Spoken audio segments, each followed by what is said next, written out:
survival here. Currently, I need to make a small utility fire for cooking my food on. Now, I've put together 4 piles of essential materials for creating a fire. Yes, you guessed it, that's toilet paper. I love it for 2 reasons.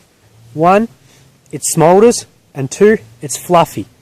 The fluffiness ensures we have good airflow at the heart of our fire.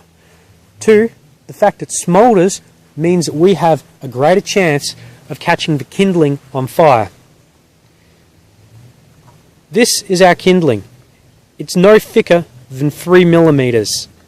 This kindling, it's about 15-20 seconds worth of burn time in this pile. The kindling has one role, and that is to ignite the medium-sized wood. This is medium-sized wood up to 5 millimeters thick. This wood will burn, based on the size of a pile, for about 2 minutes. During this time, this wood has to dry out because it is somewhat damp at the moment, the thicker wood, and ignite it.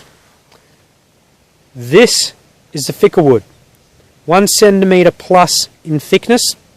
This is the wood that will provide you with the embers and coals that you need on which to cook your food.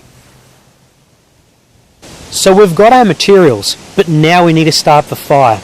There are many ways of doing this. However, I've only got 3 methods with me. These methods are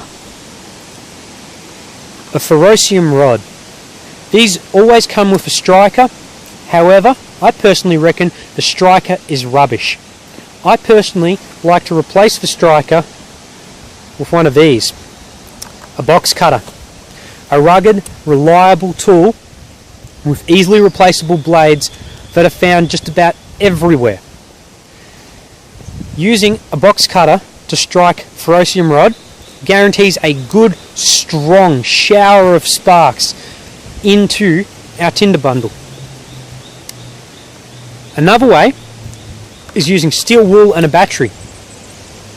The best way of using steel wool and a battery is to short the battery out across its terminals. As such, the most ideal battery is a 9-volt battery. However, I don't have one of those with me, but I do, however, have a AA.